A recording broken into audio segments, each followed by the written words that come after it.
What is up, you guys? I'm Charmx, and today I'm going to be reacting to 3 creepy true attic horror stories by Mr. Nightmare. Now, as far as attics go, like, they've always kind of freaked me out. Well, I guess that's because a lot of movies, like horror movies in particular, have to deal with, you know, attics and stuff being up in the attics and whatnot. So, I guess that's why attics kind of freak me out. But anyway, I guess maybe this is going to be based off of, well, it's supposedly true, right? So maybe the movies are based off of these kind of situations. I don't know. But anyway, with that being said, the original link's in the description. Make sure you go subscribe to Mr. Nightmare. Without any further ado, let's begin.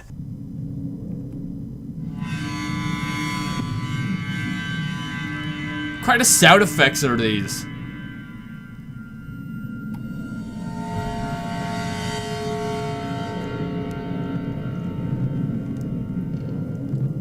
It was an ordinary evening like any other.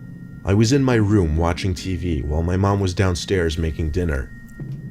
I had my door shut as I usually did because I like my privacy. My room actually connected to the attic, because technically my room was never meant to be a bedroom, but it was made into one since I was one of 4 kids. So oftentimes I would hear little cracks in the ceiling just because the attic was right above my room. Oh no. Oh no. Yeah, screw that. I'm moving out. And there were heavy boxes putting constant pressure on the ceiling, so I was a little used to it. But there was one crack that was just too loud. So loud that it actually made me jump. I almost wanted to pull the attic door down and go up there, but I gave it the benefit of the doubt and assumed it was just pressure. That and the fact that I was also scared to go up there. I can't blame you. I was scared of that attic my entire childhood, and I hated having it connected to my room. During dinner, I told my mom about the abnormally loud crack and expressed my fear to her. She told me there's nothing up there besides boxes, junk, and mice. And evil spirits. She followed the mice part up with a smile to let me know she was kidding. The rest of the night after dinner, I stayed in my room watching TV and playing video games. Even after everyone went to bed, I was still playing, deep into the night. I had the volume lower so that I wouldn't wake anyone up. We had paper-thin walls in that house. I thought I heard another crack in the ceiling, not as loud as the one from earlier, but still concerning enough to make me pause the game and listen. There was nothing now. I was having a bit of an adrenaline rush, so I grabbed the stepladder and pulled down the attic door. What if there is something up there? What are you gonna use to defend yourself, huh? Do you have a baseball bat or something? I don't think so. Like, if you're gonna go into a situation where there might be something you need to fight, it's probably best if you have something to fight with. There was no light up there, you just had to use a flashlight to navigate. I didn't go in though, I just peeked my head in through the opening.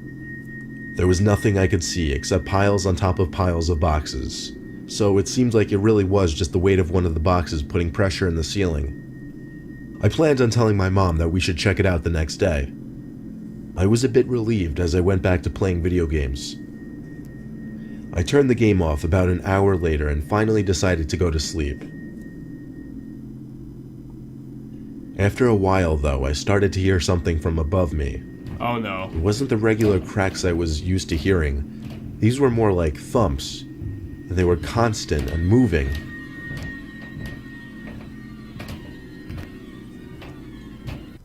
Why? Why do you have to add the sound effects in here? Come on now. It literally sounded like footsteps. The thump stopped right above the attic door, and there was silence. I stared at that attic door so intently, waiting for something to happen. But when I saw the door slowly begin to lift, it didn't feel real.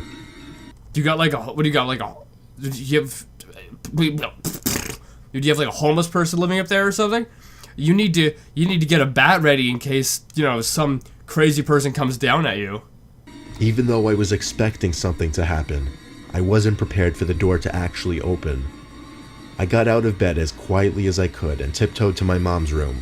Yeah, you need to run. When I explained, she nudged me to stay in her room as she left to get my brothers. After a minute of waiting in silence, I heard a commotion from my room. It was my 2 older brothers yelling aggressively, and my mom screaming at them to come here. Apparently whoever was in the attic was gone though, because both of my brothers went up there and didn't find anyone. My mom also heard the noises in the attic, but didn't know what to think of it until I came and told her about the door opening. I didn't hear any noises anymore after that day, except for the usual occasional cracks in the ceiling. Oh, that's crazy. That's crazy. Why would someone be up there unless they're living there? And even if you're living there, it can't be good for you because of how bad the air quality is up in attics, right? It does not seem like a well thought out plan to live in an attic. For a while I rented out a small single family house in a town close to my job. It was only a temporary thing. I only planned on being there for a few months at most. The landlord was hard to get along with because he seemed off, so that didn't help things really. Crazy? Like that kind of off? It was the first week of my being there. Since it was just me living in the house, I didn't need a lot of space to store things. The house did have an attic, but I never felt the need to go up there. I just stored mostly everything in either the garage, the spare rooms, or the closets. Not that there was much living space though. I really hope this doesn't scare me too much, because I have to go to the washroom really bad right now, and if it jump scares me, I might go in my pants, and I'm freaking hoping I don't. One day though, I did kind of want to see how much space was up there, so I tried to pull the attic door down. Oh boy, but here it we didn't go. budge. Here we go. Then I noticed there was a tiny lock on the attic door. I was never given a key by the landlord, so the next day I called him and asked about the lock. He told me the attic was off limits and was never included in the price of rents. I wasn't exactly sure if he could legally do that, but I was paying a good price and I didn't want to mess it up. Well, if it's locked, if there is anyone in the upper area, and they don't have a key, I guess you're kind of safe because they can't get down, right? The next morning I went to my fridge to grab some milk and then the cereal from the cabinet. As I took the cap off the milk carton, I questioned if the amount of milk in the carton had gone down. Oh boy, oh boy. So someone's living in the attic. The landowner's probably renting out the attic separately. That's what's probably going on. And the person in the attic comes down at night to eat this guy's food. Surely I hadn't drank that much. Had I? I guess I took a late night trip to the kitchen that I didn't remember. The next morning, as usual, I came to the kitchen to have breakfast. Everything seemed to be normal, but come lunchtime, it seemed like some of my cold cuts were missing. I had to start to wonder if I was going crazy or if something was actually going on here. Why did it seem like some of my food was disappearing every day? Someone's living in the attic. Someone's living in the attic. I started to look into buying a camera system for the house on the Best Buy website. I did some research on cameras before going to sleep. That night I woke up around 4 and really had to pee. Oh no. There's still gonna be someone in the kitchen or something like that. I tried to hold it and just sleep it off, but the urge was too much, so I eventually got out of bed to head to the bathroom. But on the way to the bathroom is the attic door in the hallway. And at first I thought I was seeing things, but after rubbing my eyes, I could see that the attic door was really open. Wait, so the person living in the upstairs had a key to the attic door? All that ran through my mind were the words, "What the fuck?" There was a pull-down ladder leading up to the attic. I had to see what was up there. I took a bright, heavy-duty flashlight from my room and went up there. Okay, why would you do that? Why would you do that? Because if the ladder's down, that means the person that was up in the attic is no longer up in the attic and they're actually down where you're living. If you go up there, they might close it and lock you up there. You don't know if they might do that. They might be crazy. You don't know. Or, you know, they're going to come back up and close the door and lock it, and then you're going to be stuck up there with them. This is a bad decision, dude. The flashlight was so bright, it lit up a huge chunk of the attic. It was a very big attic for the size of the house. I was surprised. But what surprised me even more was the twin bed tucked away in one corner of the attic, with a clothing hamper next to it. There were also clothes scattered all over the attic. But perhaps most disturbing was the TV mounted on the wall that had my bedroom on display. I guess I hadn't noticed the light from the TV screen because I was holding the flashlight the whole time. Wait, so there's a camera in your room and the TV up in the attic goes to that camera? That's messed up, dude. But I knew I had to get out of the house.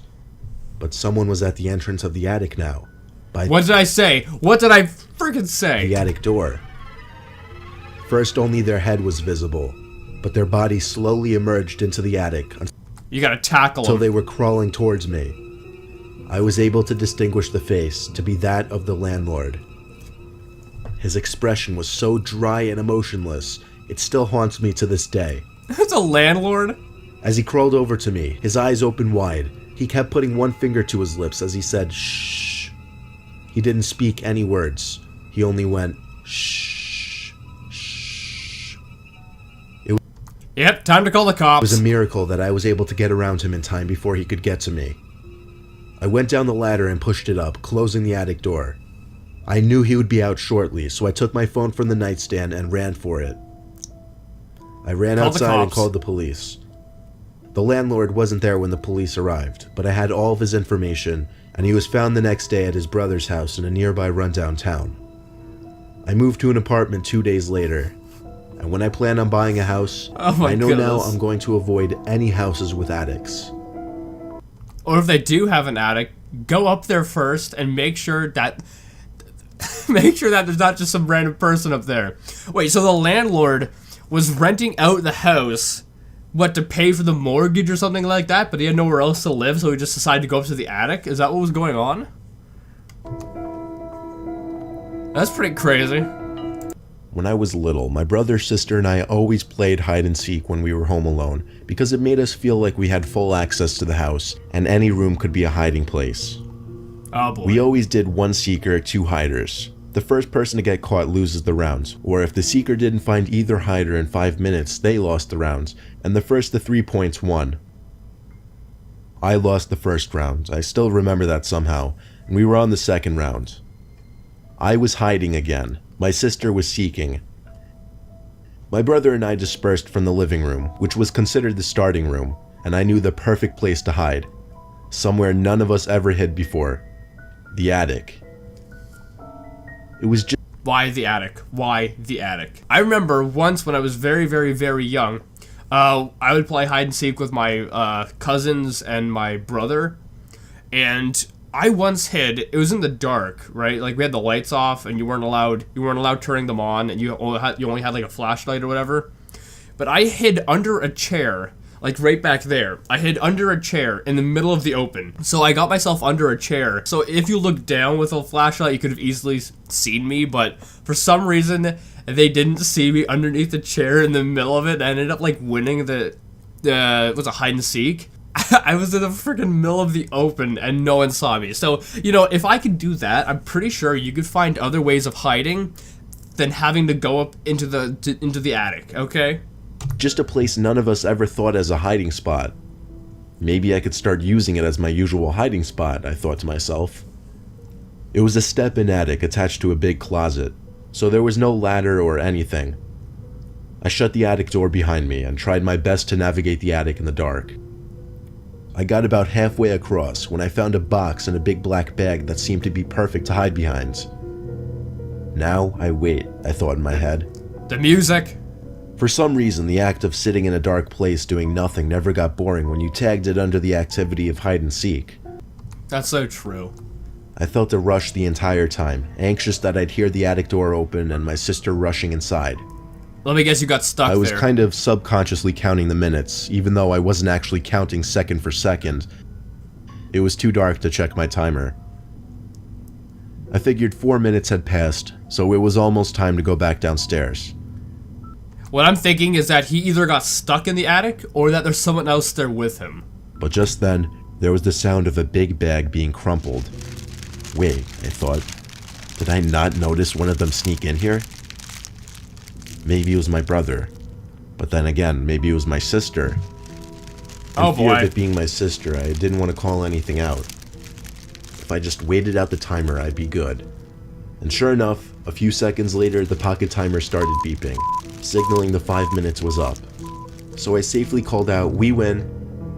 But whoever was crumpling the bag didn't reply. They did, however, stop crumpling the bag to create an uncomfortable silence. One of them were messing with me, I knew it. I went back to the attic door and turned on the light. As the light came on, I briefly saw the top of someone's head ducked behind a wall of boxes to my left. It was short hair, it had to be my brother, So I called his name in a mocking kind of tone as I walked over to the wall of boxes. How did these people get these random strangers living in their house? How does that happen? I was preparing to jump over it and scare him, but I wasn't the one doing the scaring in the end. On my way over to the boxes, someone stood up from behind the boxes. Not my brother, but a full-grown man rather. It's a random person. He had his finger on his lips and said, "Don't freak out." That's exactly what I did. I shrieked like a little girl and left the attic in a hurry. How do these random strangers end up in someone's attic? Like, how does that happen? I don't understand how that happens. I think he followed me to the door and stopped because he didn't chase me down the stairs. My brother and sister were already in the living room. I told them to run outside because there's someone in the attic. I guess they believed me because they hurried behind. All we could do was run to our neighbor's house, who called the police and then our parents for us. So the guy wouldn't have even been there after, because he would know that he was caught, so he would have left. I know it's a cliche ending, but the cops did show up and the intruder was gone, which unfortunately meant I could never actually prove to my family or anyone that there was someone in the attic that day. But I can assure you, it's true and it did happen. This is why I do not like attics. Anyway, guys, I hope you liked this video. I'm sorry if I'm not that energetic. I'm really tired. I also have to go to the bathroom really bad, so I'm trying to hold my bladder. But if you liked the video, make sure you give it a thumbs up, possibly share with a friend if you're new, and subscribe to join the family today. Also, make sure you go subscribe to Mr. Nightmare. And with that being said, I'll see you guys next time. Woo!